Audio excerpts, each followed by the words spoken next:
Hey everybody, Lex DeVille here, back with another lesson. This one's going to be talking about you-focused proposals. So we're getting into the good stuff right now. We're getting into the tactics and techniques. We're getting into the psychology of influence and persuasion. We are getting into stuff that I don't think any other course is going to teach you because they just don't know. They just don't know this stuff. I've been doing this a long time. I've been doing this over 10 years now. 11, we may be coming up on 12 finally, a decade or so of influence and persuasion, not just study, but implementation in the real world, online, and everywhere in between. So, you-focus is the start of this. And you-focus isn't a traditional influence and persuasion tactic. It's a little bit different, okay? So, whenever you hear influence and persuasion, you might be thinking Cialdini, you might be thinking Dale Carnegie, just different things like that. But you-focus actually has its roots in customer service. And it goes all the way back to my time working as a freaking burger flipper at Hardee's. I used to work at Hardee's when I was a teenager. And one thing I always heard over and over and over was that the customer is always right. And I've tried to apply that in my business and just over different areas of different businesses. So whenever I create something, anytime I'm creating, I'm always trying to make it valuable for the other person. And it's not just about the other person always being right, but it's a customer-centric focus. And that is where this you-focus concept was born. Whenever I first came into the world of freelancing, it was easy to see how many people they only talked about themselves. So this kind of does go back to Dale Carnegie's book on how to win friends and influence people, where he talks about people like it when you talk about them. And everybody likes to talk about themselves, and they like it when you talk about them because it shows them that you are not focused on yourself.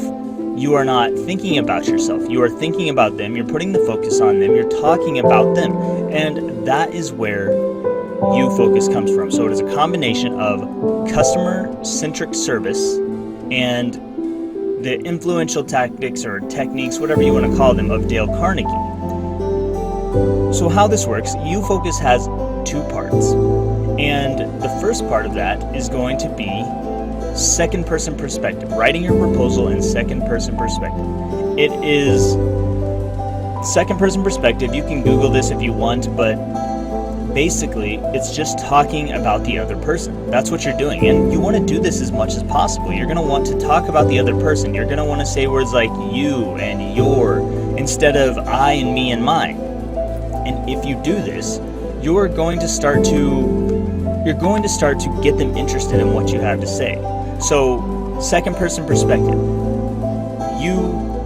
How would I say this? I don't know, like you are going to the grocery store today. That would be second person perspective. I'm not saying I saw you going to the grocery store today. That would be first person. That would be me. I'm narrating from my point of view. You are going to the grocery store today, or you went to the grocery store today. You saw a cat. You picked up the cat. You petted the cat. That is second person perspective.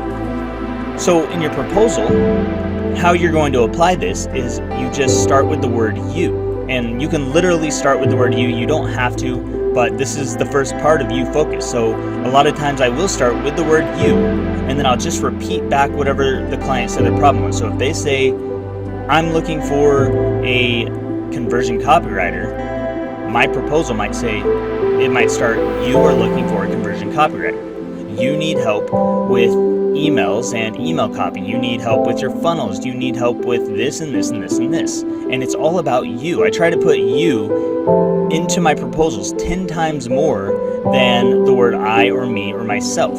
And by doing that, it gets their attention. It's just like how whenever you hear your name, if you are in a crowded room and someone calls out your name, they may not even be talking about you. They might be talking about a different person with your name, but they call out your name and you hear it, even if it's just the most minuscule thing in the background. Your head perks up, your eyes widen a little bit, and you look around like, who called my name? Somebody is talking about me. And you are the most important person in the world to yourself. So when somebody else does actually start talking about you, and they start talking to you about you, you pay attention and you start to care what they have to say, because it makes you believe that the other person cares about you. That's what this is all about. And here's the thing, here's the little kind of pinch of secret sauce. You actually do have to care about the other person, because if you don't care about them, it's going to come through in your proposal, and they're going to feel it, and they're going to know that you don't care. So second person perspective, writing in second person perspective is half the battle of you focus. Now the other part of this that is going to make this so impactful is what we just talked about. It's actually being able to help the other person. So it's being authentic, it's being sincere. It's a sincere desire to help the other person. And this is a mindset shift. So a lot of people don't understand this. They don't understand that it's not about me.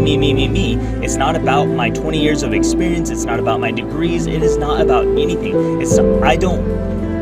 So many people write me and they say, I just love what you're doing, or I would love to work on that thing. Me as a client, I don't care. I do not care what you would love to do. I don't care about your degrees or your experience or how entitled you are to this job. I don't care how qualified you are to do this job. I just want to know, can you do this job? And do you want to do it in a way that is going to be in my best interest? So the second part of you focus, going beyond the second person perspective, going beyond the use of the word you and yourself, is just to want to help the client. It is to start to want to help the client. You have to begin to care about your clients. You have to begin to think like an entrepreneur. Think like a person of value. You want to be valuable to them. That is your entire goal in life when it comes to these proposals. So you have to read through their proposal. You have to pay attention to things. You have to show them that you pay attention, that you care, and that you might actually have a solution that's going to help them. And when you do that, your proposals are going to start to get responses, okay? You're going to start to get interviews. You're going to start to get more jobs. You're going to get hired more often. It's that simple. So you focus is the single most important technique that I can give you. Everything else after this is it's icing on the cake. But if you understand you focus, if you get you focus down, if you start to write in second person perspective, if you start to care about your clients and try to help them, do your best to help them, then everything else will fall into place. I guarantee it. There's no way it can't, because everybody else just focuses on their self, and that is why they don't get hired. So this is the number one technique. Use this, learn this, let this thing sink into your brain, okay? Stew on it if you have to, repeat this lesson if you have to, get this concept, and make sure you get the downloadable that's attached, because that might help you kind of see what I'm talking about a little bit more. I actually put a screenshot in there. Actually, I'll just toss it up on the screen here real quick. And as you can see, there's some markings all over it. You can see how most people when they send proposals to me, they have it all marked up. I have it all marked up because what they send is all about themselves. It's all about I. And they put that in there a whole bunch of times, and they don't put you in there very much, and it makes me feel like they don't care. They're just there for the money. So that's all I've got for this lesson. In the next lesson, we're going to talk about some more cool stuff. I think the next lesson is rapport building. Next lesson is rapport building, so get in there and check that out, and I will see you soon.